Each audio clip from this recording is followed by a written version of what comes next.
మన మైండ్లో ఒకటి మనం ఫీడ్ చేసుకోవాలా, 24 hours రౌండ్ ద క్లాక్ నువ్వు ఆకాశానికి ఎక్కినా నిన్ను చూస్తాడు, భూమి యొక్క దిగంతములోకి వెళ్ళినా నిన్ను చూస్తాడు, నువ్వు లెగటం చూస్తాడు, కూర్చోవటం చూస్తాడు, ప్రతి నిత్యం నిన్ను చూస్తూనే చూస్తూనే చూస్తూనే ఉంటాడు.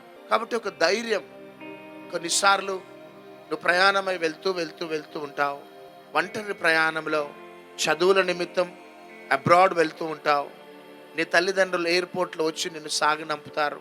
నా బిడ్డను చాలా గారాభంగా పెంచిన, ఇప్పుడు ఒంటరిగా యూకేకి వెళ్ళిపోతుంది చదువుల నిమిత్తం, అమెరికాకి వెళ్ళిపోతుంది చదువుల నిమిత్తం అని ఎయిర్పోర్ట్లో బాయ్ బాయ్ చెప్తూ ఉంటారు. తల్లిదండ్రులకి ఒక ఆలోచన, ఒంటరిగా వెళ్తుంది నా బిడ్డ.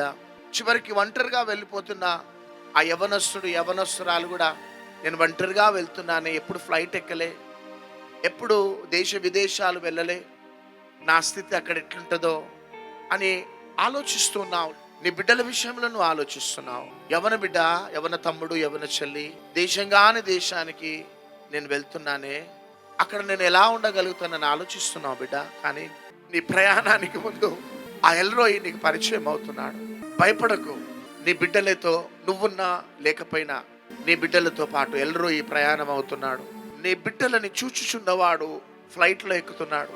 నీ బిడ్డలని దేశం కాని దేశంలోకి తీసుకొని వెళ్ళి ప్రతినిత్యం నువ్వు చూసినా చూడకపోయినా, కొన్నిసార్లు ఇంటర్నెట్ కనెక్షన్ ఉన్నా లేకపోయినా, వీడియో కాల్లో నువ్వు మాట్లాడినా, సెల్ ఫోన్లో నువ్వు మాట్లాడినా మాట్లాడకపోయినా, ఒంటరిగా ఉన్న నీ బిడ్డని, నీ కూతుర్ని, నీ కుమారుడిని దేవుడు చూస్తున్నాడు. అంతేకాక యవన బిడ్డ, ఈరోజు ఒక ధైర్యం తెచ్చుకో. అందుకనే యోహాను సువార్త 14:17, 18 మిమ్మల్ని అనాథగా విడిచిపెట్టా, మీతో ఎల్లప్పుడూ నేను ఉంటాను. ఆహా, ఎంత గొప్ప వాగ్దానం చూడండి. మీతో ఎల్లప్పుడూ ఉంటాడు బిడ్డ.